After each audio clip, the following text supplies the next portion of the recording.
నమస్కారం. ఈనాటి విశ్లేషణకు స్వాగతం. ఈరోజు మనం ఒక అత్యంత ఆసక్తికరమైన అంశాన్ని మాట్లాడుకోబోతున్నాం. అదే భారతదేశంలో స్థానిక స్వపరిపాలనా వ్యవస్థ పరిణామం. అసలు ప్రాచీన కాలం నాటి గ్రంథాల నుంచి నేటి ఆధునిక మరియు పటిష్టమైన రాజ్యాంగ చట్రం వరకు ఈ సిస్టమ్ ఎలా డెవలప్ అయిందో మనమిక్కడ స్పష్టంగా తెలుసుకుందాం. సరే, ఇంకేమాత్రం ఆలస్యం చేయకుండా టాపిక్లోకి వెళ్ళిపోదామా? మన ఈ ప్రయాణాన్ని ఒక 5 స్పష్టమైన విభాగాలుగా విభజించి చూద్దాం. మొదటిది స్థానిక పాలనా మూలాలు, రెండవది స్వాతంత్ర్యానంతర కమిటీలు, మూడవది రాజ్యాంగపరమైన మలుపు, నాలుగవది పట్టణ మరియు గ్రామీణ నిర్మాణాలు, ఇక చివరగా ఐదవది విధులు మరియు ఆర్థిక వనరులు. ఇక మొదటి విభాగం స్థానిక పాలన మూలాలు. మన ప్రజాస్వామ్య పద్ధతులకు ప్రాచీన భారతదేశంలో ఉన్న మూలాలను వెతుక్కుంటూ వెళితే నిజంగా చాలా ఆశ్చర్యం వేస్తుంది. ఇవేవో నిన్న మొన్న పుట్టిన సిస్టమ్స్ కావు తెలుసా? ఒక నిజంగా అద్భుతమైన చారిత్రక ఉదాహరణ చెప్తాను, వినండి. మొదటి పరాంతకుడి ఉత్తరమేరూరు శాసనం ప్రకారం చోళుల కాలంలో తాటి ఆకులను బ్యాలెట్ పత్రాలుగా, కుండలను బ్యాలెట్ బాక్సులుగా ఉపయోగించారట. వినడానికి ఎంత ఆశ్చర్యంగా ఉంది కదూ! ఆధునిక చట్టాలు రాకముందే మన ఉపఖండంలో అట్టడుగు స్థాయి ప్రజాస్వామ్యానికి ఎంత లోతైన బలమైన పునాదులున్నాయో ఈ ఒక్క విషయం మనకు స్పష్టం చేస్తోంది. కేవలం చోళుల శాసనాలే కాదు, అనేక ప్రాచీన గ్రంథాలను గమనిస్తే వాళ్ళు ఎంత పటిష్టమైన స్థానిక పరిపాలనా వ్యవస్థలను నడిపారో మనకు అర్థమవుతుంది. ఋగ్వేదంలో సభ, సమితి లాంటి అసెంబ్లీల ప్రస్తావన ఉంది. ఇక కౌటిల్యుడి అర్థశాస్త్రం చూస్తే గ్రామిక అంటే గ్రామ పెద్ద, అలాగే 10 గ్రామాలకు అధిపతి అయిన దశగ్రామణి లాంటి అధికారుల గురించి చాలా డీటెయిల్డ్గా రాసుంటుంది. మెగస్థనీస్ తన ఇండికా గ్రంథంలో పాట్లిపుత్ర నగరంలో అప్పట్లోనే ఉన్న అద్భుతమైన మున్సిపల్ వ్యవస్థ గురించి వర్ణించాడు. ఆ తర్వాత మధ్యయుగానికి వస్తే షేర్షా భూమి ఆధారిత స్థానిక పాలన, మొగనుల కాలంలో పట్టణపాలన చూసుకునే కొత్వాల్ వ్యవస్థలు, ఇలా ఎన్నో సిస్టమ్స్ అప్పట్లోనే వాడుకలో ఉండేవి. మరి అక్కడి నుండి కాస్త ముందుకు అంటే బ్రిటిష్ కాలం నాటి పరిస్థితులకు వెళ్దాం. ఈ ఆధునిక స్థానిక ప్రభుత్వ నిర్మాణాలు శతాబ్దాల వ్యవధిలో మెల్లగా ఎలా రూపుదిద్దుకున్నాయంటే 1687లో జేమ్స్ II చార్టర్ ద్వారా మొట్టమొదటిగా మద్రాస్ మున్సిపల్ కార్పొరేషన్ స్థాపించబడింది. ఆ తర్వాత 1870లో ఆర్థిక వికేంద్రీకరణపై లార్డ్ మేయో ఒక తీర్మానం తీసుకొచ్చారు. ఇక్కడ మనం ముఖ్యంగా చెప్పుకోవాల్సింది 1882లో లార్డ్ రిపన్ తీసుకొచ్చిన తీర్మానం గురించి. ఇది ఒక మ్యాగ్నా కార్టాలా నిలిచి ఆయనకు స్థానిక స్వపరిపాలనా పితామహుడు అనే పేరును తెచ్చిపెట్టింది. ఆపై 1907లో రాయల్ కమిషన్ ఆన్ డీసెంట్రలైజేషన్ అంటే హావ్ హౌస్ కమిటీ ఏర్పడి ఈ వ్యవస్థలకు ఒక ఫార్మల్ రూపాన్ని తీసుకురావడానికి ప్రయత్నించాయి. ఇప్పుడు రెండో విభాగానికి వద్దాం, స్వాతంత్ర్యానంతర కమిటీలు. 1947 తర్వాత అంటే దేశ స్వాతంత్ర్యం వచ్చిన కొత్తలో పవర్ని డీసెంట్రలైజ్ చేయడం అంటే అధికార వికేంద్రీకరణ అనేది మన కొత్త ప్రభుత్వానికి ఒక చాలా పెద్ద సవాలుగా మారింది. అసలు పునాది స్థాయిలో వచ్చిన ప్రాబ్లమేమిటంటే రాజ్యాంగంలోని ఆర్టికల్ 40 మహాత్మాగాంధీగారి గ్రామస్వరాజ్ కలను ప్రతిబింబించింది. కాని దానికి చట్టబద్ధమైన అధికారాలు లేకపోవడం వల్ల ఆ ప్రారంభ ప్రయత్నాలన్నీ విఫలమయ్యాయి. ఉదాహరణకు 1952లో వచ్చిన కమ్యూనిటీ డెవలప్మెంట్ ప్రోగ్రాం లాంటివి ఆశించిన ఫలితాలను ఇవ్వలేకపోయాయి. సరైన ఖచ్చితమైన స్ట్రక్చరల్ పవర్ లేకపోవడమే దానికి ప్రధాన కారణం.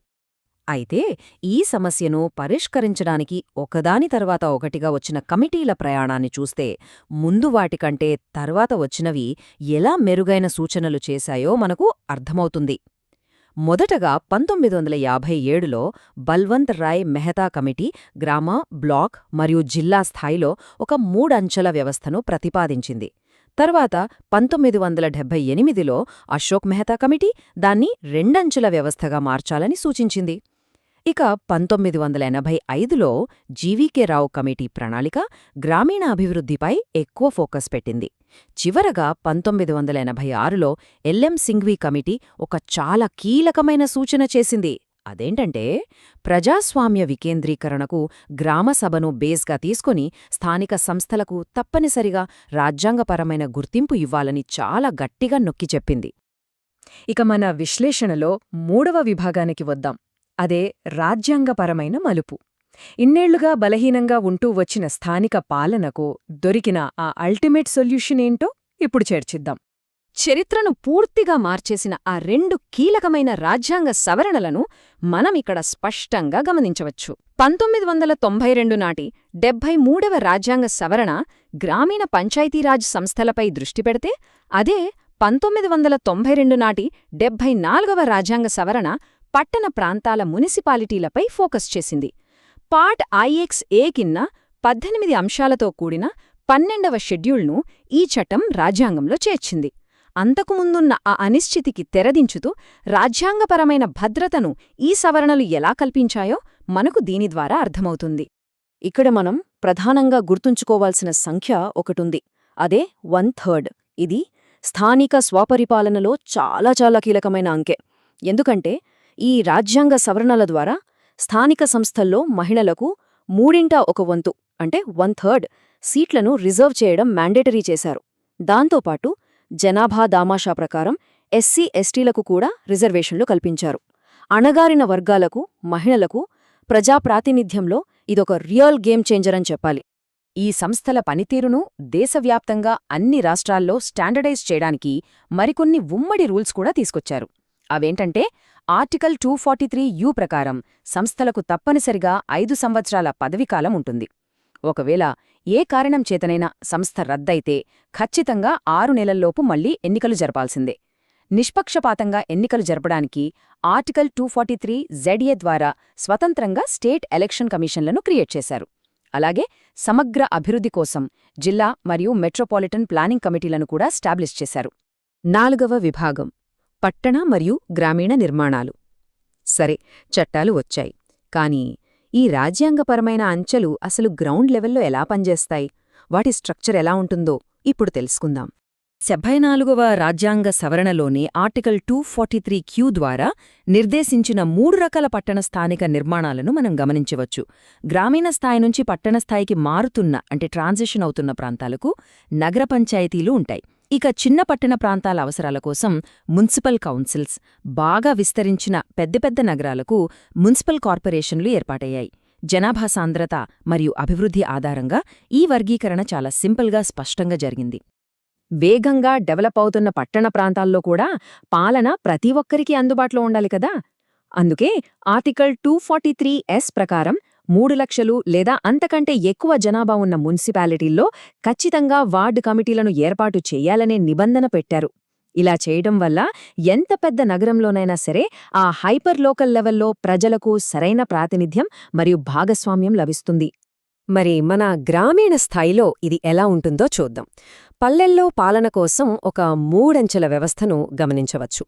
మొదటి అంచ గ్రామ స్థాయిలో గ్రామ పంచాయతీ, రెండవ అంచ బ్లాక్ లేదా మండల స్థాయిలో మండల పరిషత్ లేదా పంచాయతీ సమితి, ఇక మూడవ అంచ జిల్లా స్థాయిలో జిల్లా పరిషత్. అట్టడుగు స్థాయి అభివృద్ధిని మెరుగుపరచడానికి ఆంధ్రప్రదేశ్ లాంటి రాష్ట్రాలు ఈ వ్యవస్థను 1980లు 90ల నాటికే చాలా సమర్థవంతంగా తమ అవసరాలకు తగ్గట్టుగా అడాప్ట్ చేసుకున్నాయి. ఇక మనం చివరి విభాగానికి వచ్చేశాం, విధులు మరియు ఆర్థిక వనరులు. ఈ సంస్థల నిర్మాణాలు, వాటి చట్టపరమైన నేపథ్యం అంతా తెలుసుకున్నాం, బానే ఉంది. కానీ ఇవి అసలు నిజంగా ఎలా పనిచేస్తాయి, పనులు చేయడానికి వీటికి ఫండ్స్ ఎక్కడ్నుంచొస్తాయి? ఈ ముఖ్యమైన ప్రశ్నలకు ఇప్పుడు సమాధానాలు చూద్దాం. ఇవి కేవలం అడ్మినిస్ట్రేటివ్ లేయర్స్ మాత్రమే కాదు సుమా, పౌరులకు ప్రత్యక్షంగా సేవలందించే చాలా యాక్టివ్ సంస్థలు. గ్రామస్థాయి నుంచి జిల్లా స్థాయి వరకు పనుల విభజన ఎంత పక్కాగా ఉంటుందంటే, గ్రామ పంచాయతీలు వార్షిక బడ్జెట్లు తయారు చేయడం, పబ్లిక్ ప్రాపర్టీస్ మెయింటైన్ చేయడం, పారిశుద్ధ్యం, ప్రైమరీ స్కూల్స్ నిర్వహణ లాంటివి చూసుకుంటాయి. మండల పరిషత్లు వ్యవసాయ అభివృద్ధి, ప్రాథమిక ఆరోగ్య కేంద్రాలు, గ్రామీణ అడవుల పెంపకం లాంటివి టేకప్ చేస్తాయి. ఇక జిల్లా పరిషత్లు రాష్ట్ర, కేంద్ర ప్రభుత్వాల నుంచి వచ్చే ఫండ్స్ని డిస్ట్రిబ్యూట్ చేయడం, పెద్ద మౌలిక సదుపాయాలు కల్పించడం, కింది స్థాయి బడ్జెట్లను ఎగ్జామిన్ చేయడం లాంటి కీలక పనులను పర్యవేక్షిస్తాయి. ఏ సిస్టమైనా సరే అది సర్వైవ్ అవ్వాలంటే దానికి ఫైనాన్షియల్ ఇండిపెండెన్స్ అంటే ఆర్థిక స్వాతంత్ర్యం చాలా ముఖ్యం. ఆర్టికల్ 243Y ద్వారా ఏర్పాటు చేసిన రాష్ట్ర ఆర్థిక సంఘం ఈ ఆర్థిక భద్రతనే కన్ఫర్మ్ చేస్తుంది. ప్రతి 5 ఏళ్లకొకసారి ఏర్పడే ఈ స్వతంత్ర బాడీ లోకల్ బాడీస్ యొక్క ఫైనాన్షియల్ పొజిషన్ని రివ్యూ చేసి రాష్ట్ర ప్రభుత్వం నుంచి వాటికి ఎంత ఫండ్స్ ఇవ్వాలి, ట్యాక్సుల్లో వాటా ఎంత, లోకల్గా పన్నులు వేసుకునే అధికారమేంటి, ఇలాంటి విషయాలపై రాష్ట్ర గవర్నర్కు కీలకమైన సిఫారసులు చేస్తుంది. ఇక ముగింపుకు వస్తే ఈ ప్రయాణం మనల్ని ఒక లోతైన ఆలోచనలో పడేస్తుంది. చోళుల కాలం నాటి ఆ కుండలు, తాటి ఆకుల బ్యాలెట్ల దగ్గర నుంచి మొదలుపెడితే 1993 నాటి పటిష్టమైన రాజ్యాంగ చట్టాల వరకు జరిగిన ఈ అద్భుతమైన ప్రయాణంలో ప్రపంచంలోనే అతిపెద్ద ప్రజాస్వామ్యమైన మన దేశ రూపురేఖలను ఈ స్థానిక సంస్థలు భవిష్యత్తులో ఇంకెలా మలచబోతున్నాయి. టెక్నాలజీ, ఆధునికత పెరుగుతున్న ఈ కాలంలో ఈ అట్టడుగు స్థాయి వ్యవస్థలు మరంతగా అప్గ్రేడ్ అవుతాయో మనం చూడాల్సింది. ఈ విశ్లేషణ మన లోకల్ గవర్నెన్స్ సిస్టంపై ఒక స్పష్టమైన అవగాహనను కల్పించిందని ఆశిస్తూ మరో ఆసక్తికరమైన అంశంతో మళ్ళీ కలుద్దాం.